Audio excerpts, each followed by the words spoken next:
Hello and welcome to the show. The usual apologies. Tonight is a late night recording, so the noises that you hear in the background, yeah, those are cars and termites. Termites, crickets, whatever it is that they're called. So now let's head straight to the question for today. Yeah, good news.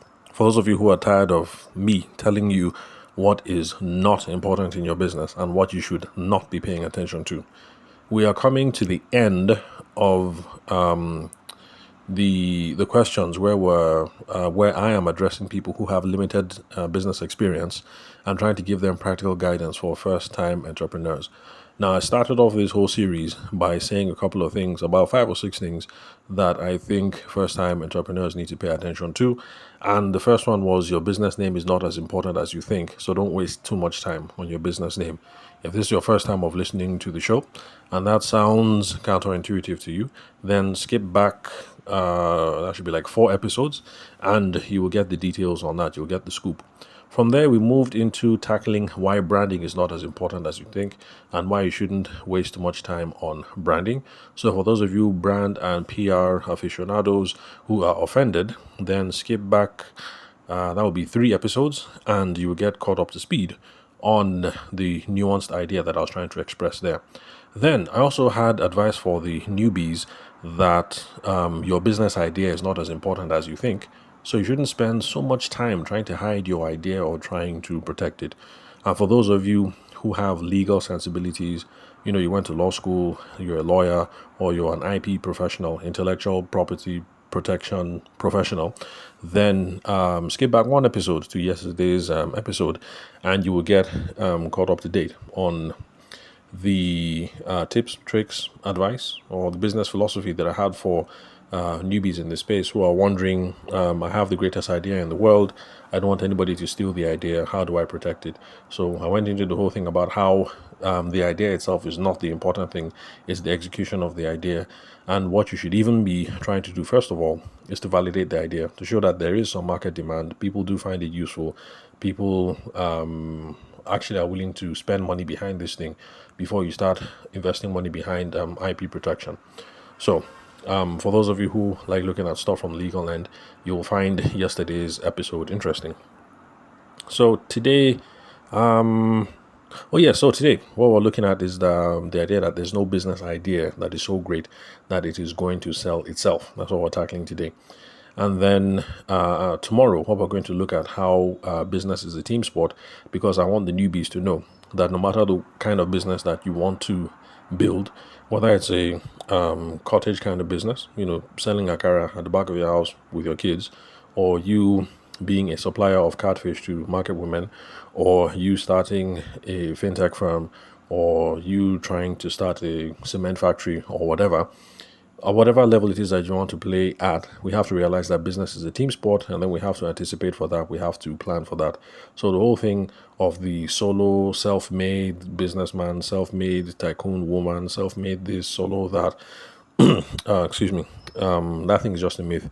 It doesn't exist. It makes for very good PR and it makes for very good autobiographies and stuff like that, but it's not real. There's no solo anybody, there's no self-made anybody. Business is always a team sport. You might be the captain, that's the reason why you're getting all the press. Still doesn't change the fact that you have a team behind you. So let's head straight into the matter for today, and that is there is no business idea that is so great that it's going to sell itself. Now, the reason why I'm tackling this is because there's this fallacy that is out there that there are some business ideas and some businesses that are so great that they sell themselves.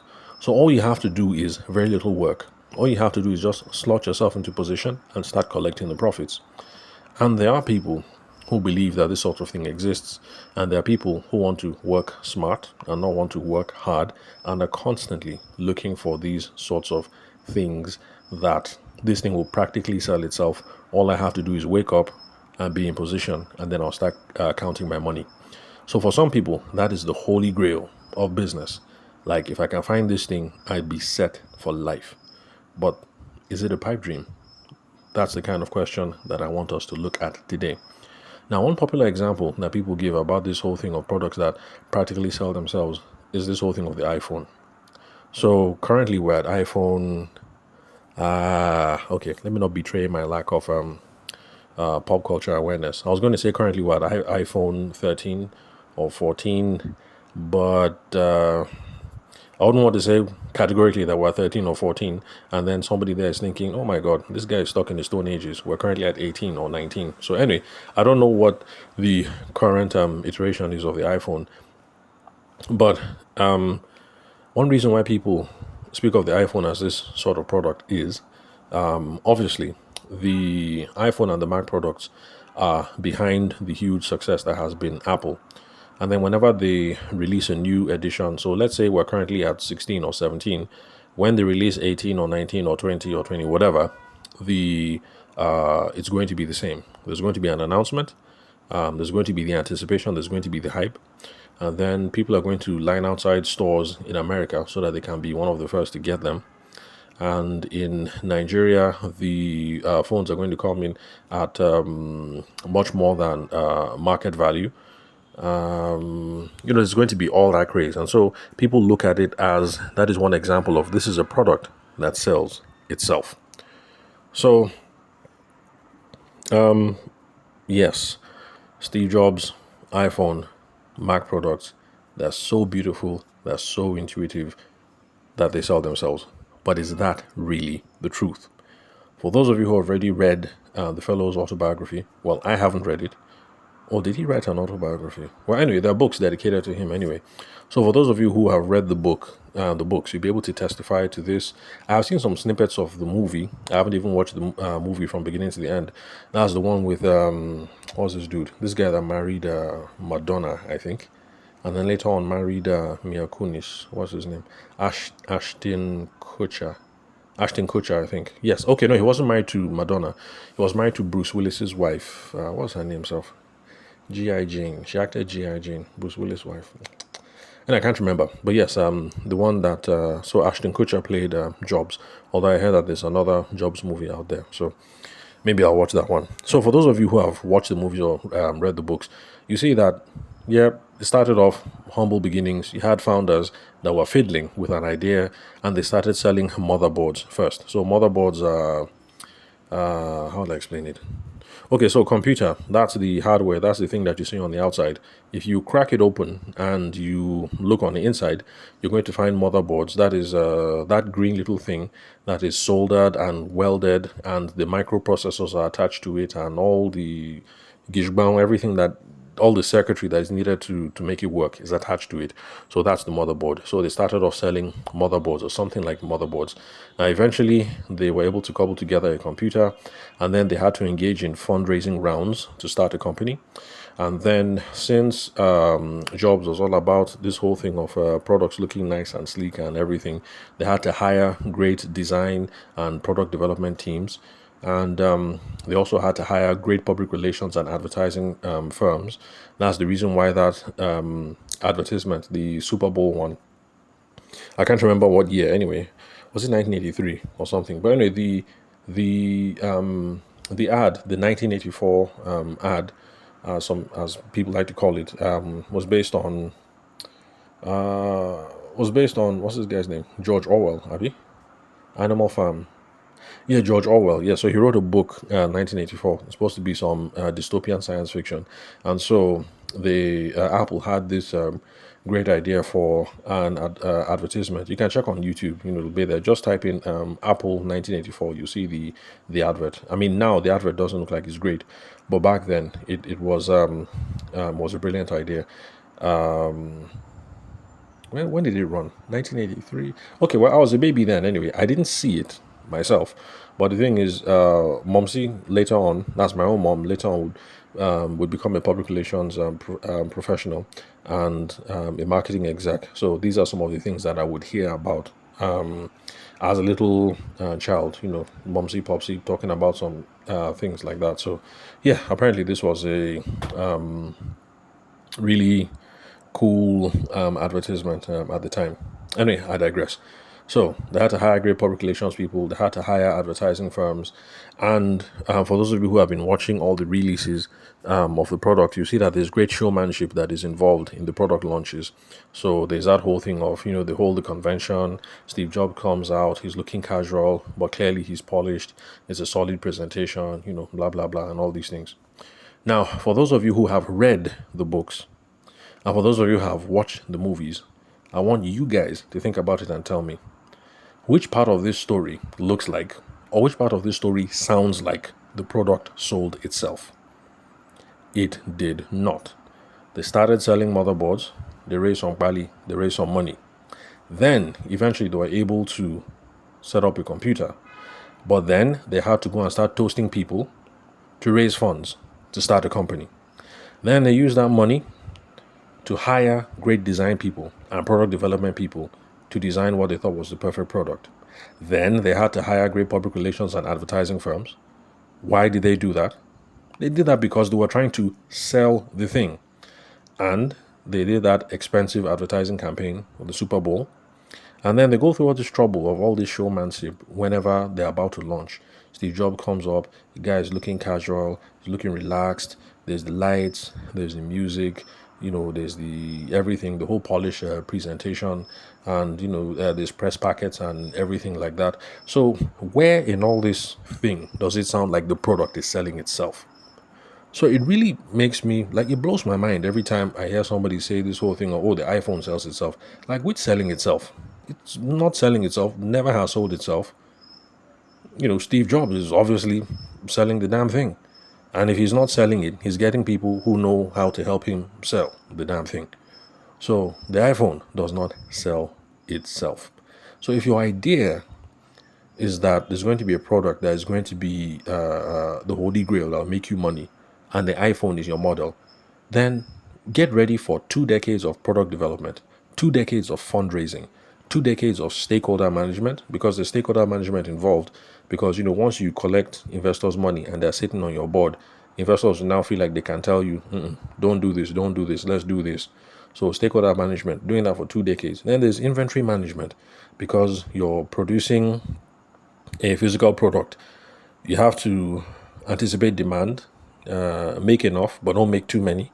Also, don't make too small, because if you make too small and there's too much demand, there's a problem. Then there's also supply chain management, because you're manufacturing some of these things overseas. Right now, I've been hearing, I don't know how true that is, that iPhones are actually manufactured in China, but I don't pay attention to that kind of tech news, so I don't know for sure. So the supply chain management, how quickly are the Chinese people making this thing? How quickly can they get them over to the US? And by the time we launch, are we going to be able to supply enough of them to those guys in Nigeria, who love our iPhones, who are going to buy the iPhones, and then all these things. So really, if you think there's a product that sells itself, and you think, oh, the iPhone is the ideal thing that sells itself, I want to model myself after iPhone, then this is the amount of work that you have to put up with for 2 decades or more to get this thing. So, look, the thing is, if you all these holy grail businesses, these products that sell themselves, blah blah blah blah blah, just go and check. You don't even have to read the whole book or watch the whole film. You will find a similar backstory. So there's nothing that sells themselves. Some people talk about how drugs are easy to sell themselves because they're addictive. And no, even drugs don't sell themselves. Because first of all, when somebody comes out with a new drug, it doesn't matter whether it's cocaine or whether it's all these synthetic drugs that are coming out now in the UK. Oh, by the way, I hear that in Abuja and Nigeria, the synthetics are already here, synthetic drugs. So there's product development and trials. Product development and trials, it costs money. You have to pay science boys and science girls, to do their stuff and come up with the correct mixture of, I'm not in that world, so I have no idea. But you have to pay people to mix this kind of stuff. It's going to require an initial investment, so you have to raise money by yourself or raise money from other people. And of course, these are illegal activities. So you have to keep things clandestine, you have to keep things secret, you have to keep it on the down low. While you're keeping things on the down low, you have to figure out distribution channels, because if you come out with the perfect magic drug today, it doesn't mean you're going to blow and make a lot of money. So excuse me, you still have to figure out the right distribution channel, like any drug, sorry, like any product or service. So that's the reason why these drug peoples have always had connects with party promoters and venue promoters and things like that. And I hear that in Abuja, for instance, Abuja is where I live, capital of Nigeria. I hear that, that's how these things make the rounds. So at parties, people are trying out new pills, people are trying out new concoctions, things like that. So these people that are involved in making these things, they are, like I said, they're trying to hook up distribution channels as well. So just like any other business person, legit or otherwise, is trying to see what are the avenues that I can put my product or service in that people will see and people will try out. It's the same thing. So that's where this unholy alliance between drug dealers and party promoters and venue promoters, that's where the whole thing comes up. Then they have to do lots of networking because they have to get into the right circles to find the right ideal customer profile. That's the person that is going to the ideal group of people that are going to buy these things. That's the reason why, for instance, you don't see drug dealers outside your local church because, folks that go to church, student union people, no, not student union, what's it called? SU, Scripture Union. So, Scripture Union people, arguably, that is not the right target audience. And so, that's why they don't come and flood your churches. And so, you find the right ICP, then you don't have to give them free samples. The puppy dog clothes or the trial clothes, you give somebody something small, let them taste, let them sample. If they like it, they will come back, and then you make your profit by maximizing lifetime customer value. So that's the scope. That's how this thing works. So you give them a small sample, they like it, they come back, they pay, and over the course of I don't know, however months before the person becomes clean and sober or whatever it is, that's where you make your money. You make your money on the back end. Then there's also manufacturing and packaging hassles because you have to figure out market penetration problems. Because even for people that do illicit drugs or illegal drugs or whatever, by the time you're coming up with your own mixture, there's already someone who occupies market share. There's someone that is there. I mean, the market is never vacant. So even when it comes to drugs that are addictive and in theory should sell themselves, hope you guys can see that the drug,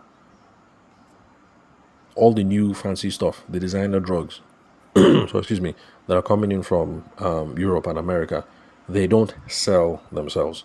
They make their way into the Nigerian market, and then there are people who have to take this, figure out distribution channels, network, get into the party scene, the club scene, hook up with promoters, hook up with venues, figure out who are the people that we should be selling this thing to. Is it middle class people? Is it upper class people? Is it children of politicians? Is it whatever? They have to figure it out. And then they have to lose some money by giving out free samples just to get people hooked on this thing, and on and on and on and on and on. So even something like this that is highly addictive, the thing is not selling itself. So anyway, don't mind me. I've gone on a 20-minute rant. But what I'm trying to say is if you have very little experience in business, you're about to jump in, stop looking for that business idea that will allow you to sit back and relax. It doesn't exist. Now, let me tell you something. In theory, if you do find one that exists, like if you enter this business, all you have to do is keep back, relax, and you start counting your money. Everybody and their uncle and their auntie and their younger brother and their children will copy you because it is such a great product or a great service or a great idea. When everybody starts copying you, market pressure is going to force you to try and distinguish yourself from the competition. Because if everybody is doing it, then really, why should I come and buy the stuff from you? So eventually, you will have to engage in marketing. You'll have to engage in selling. You'll have to engage in branding. You'll have to engage in promotional activities. You'll have to engage in something to set yourself apart from the crowd. So, in theory, even if you are that lucky SOB that finds that kind of thing, that once you enter, you just sit back, your advantage will not last for long because your boys are watching you, your girls are watching you, and they say that thing is a cash cow. Of course, they will enter. Market pressure, eventually, you will have to sell. So, it's no such thing. However, for the sake of argument, what is the closest thing that you can get to having a product that sells itself? In my own opinion, first off, you have to come up with a good idea. We've done episodes on that in the past. Look at your hobbies or your interests. Try and look for gaps in the market, problems in the ecosystem, those sorts of things. Get a good idea. Then you have to create an MVP. An MVP is a minimum viable product. It's the smallest version of your idea that can work, that somebody can see, can taste, can touch, can smell, can criticize, can say yes, can buy, can reject, can abuse, can criticize, but something that people can have an opinion on. Then you validate the idea. Once you have created that thing, you try and sell it, or you issue out customer surveys, or give free samples and hear what people have to say.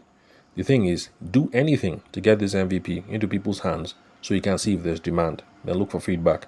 Whatever feedback they use, take it and use it to make your product or your service better. If there's a demand, then continue to sell to people that you think are your ideal audience. See how much traction you can get. When you get traction, make sure you're trying to bring in repeat business. Make sure you're trying to bring in referrals, because that's the goal of traditional sales theory. And that is how businesses are propagated. That's how businesses are continued. It's from people coming back to buy again, or telling their friends, their family members, their associates, maybe even their enemies, telling them to come and buy from you. That's how your business is going to grow. Then, once you get that traction, see how you can scale. If you're not getting any traction, if you can't validate the idea, that's a topic for another episode. But really, that is the, you know what? There's no such thing as a product that sells itself. This is the level of work that goes into it. So you either have to sell, you have to push, you have to promote this thing or whatever it is. If you feel like you don't have a stomach for that kind of thing, then partner with someone else who can. Which is the reason why, back to this job thing, it is actually Wozniak and Jobs. Wozniak, idea guy, technical guy, the real creator of the Mac and the iPhone and the everything. And then Jobs, who is the sales guy, the promotional guy, the one who knows how to talk to distributors, talk to investors, and blah, blah, blah. So this is one of the many templates that exist when it comes for growing a business. But there are some other perspectives, some other products and services that, for the sake of argument, let's say they come close to selling themselves because of a combination of different factors. So let's look at some of them. Now, there are some things that have high demand and low barriers to entry. These are necessities. So water, high demand, low barriers to entry. Electricity, high demand. Well, actually, for electricity, the barriers to entry are quite high, at least in Nigeria, because there's huge capital outlay that is required. And then also household items. These are things that people need, and the buying process is simple. So, in theory, yeah, you can get into the water business. It's something that sells itself, in theory, but it's not that simple. Then you should be trying to get viral marketing on the internet or word of mouth. That is also you trying to strive for the product or the service selling itself. If you can achieve some virality, sorry about that. Then what else? Yeah, freemium apps. The idea behind freemium is this: you have your service typically delivered over an app. You release the first thing for free. You guys more that they enjoy, as in just be enjoying it. But if you want to get more, then you now have to pay us. That is exactly what Spotify is doing right now. So Spotify, you can be enjoying, be flexing, be playing all the music. But if you want to play dedicated playlists, then you have to pay us 900 naira every month. I think at the time of this recording, I think it's 900 naira every month. And some of you say 900, not expensive. You will pay. So that's the whole thing behind freemium. So in this case, you can see that I guess Spotify is kind of selling itself, because the freemium thing is there. You be using it, you be enjoying the music, you enjoy the bedu, you're having a good time, but you want to be able to play your exact playlist as you have decided it, not Spotify telling you which kind of music you should listen to, and you say it's only 900 naira per month, let me pay the 900. So that freemium apps, freemium services, that is kind of a product or a service selling itself. It is also the spirit behind what people like to call product-led growth, PLG. That's a topic for a future episode. If I know someone who reached out to me, she listens to the podcast. We haven't chatted in like 4 months, But she's been doing some experiments in PLG with her own company, and I told her, like, look, I don't believe in PLG, but you're a practitioner, so I'd love to hear what you guys are working on. Let's see if this whole thing works, and I'll make a podcast episode about it. But that's in the future. I'll get to it eventually. Then another class of things that kind of sell themselves, subscription services, things that have recurring value. So for convenience, people just want to automatically renew. So like DSTV. In fact, there's some people that just pay DSTV for. Okay, well, I don't know about now, because now I think the cheapest DSTV package at the date of this recording in Nigeria is I think it's like 9K or so. I think it's nine. Okay, 9K is not the cheapest, but the second to the last is 9 grand. So back in the day, when I still live with Momsy, when we were in Lagos, Momsy just thought, look, it's too much of a hassle. So she used to like to just pay upfront, pay the whole year. But like I said, that was like a decade ago.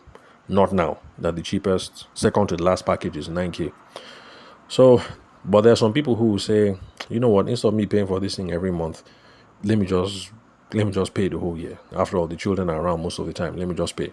So you can see that this is almost the product or the service selling itself. So it's a subscription service. There's recurring revenue every month. People will pay and pay and pay, and they will do promos around the UEFA World Cup and all these things to get more people to subscribe. So DSTV, cable TV, what else? Internet purchase for those of you who are on SpectraNet and all those things. So subscription, you have to pay every month. So this is almost the product or service selling itself, because you don't have to chase people every day. But beyond these kind of things, products that are high demand, household items, low barrier to entry, freemium apps, and then subscription services. Beyond these things, to say that there's a self-selling product, you are not going to find it. But please remember, take everything I'm saying with a pinch of wisdom. I am not saying that you should go out and look for the hardest product or service to start with. No. Although sometimes looking for the hardest thing to start with might not be a bad way to go into business. Because think about it, if it's hard, not many people will do it. And if not many people will do it, you have a greater chance to stand out.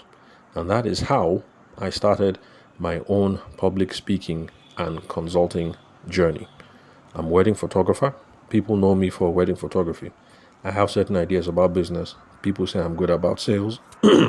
And I want to make the transition to start speaking and teaching. And so I had been blogging about it for a while, but I realized that podcasting is a good way to pass across information, and podcasting is hard. And I know that most people are lazy. So I knew that if I started and I didn't give up, in a matter of time, I would be a lone voice when it comes to business education. So today, I have over 860 episodes. My competition, including other sales trainers who are much more established, some people even have 15 years experience in the business. I mean, people who have been doing this kind of training and consulting back when I was still doing wedding photography. A whole lot of those people have given up and have moved on to other things.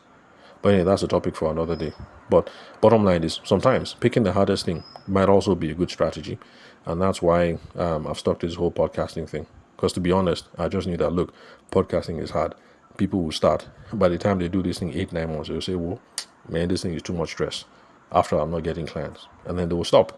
And after a couple of years, I would be the only man standing. If I give it another 5 years, okay, well, anyway, let me not boast too much. Or let me not talk too much. Anyway, who knows the future?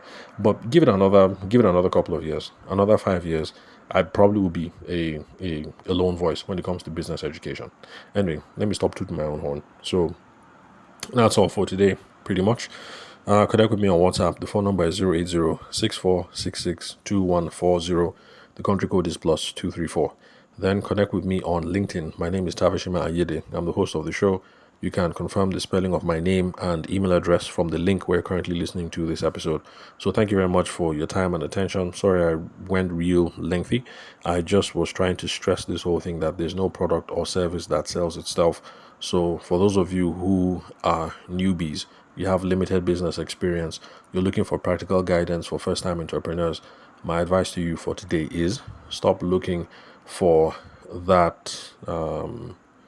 Stop looking for that golden goose. It doesn't exist. You won't come in and kick back and then collect your profits on anything. You'll have to learn how to sell it yourself or partner with someone who will sell it for you because there's no product or service that sells itself.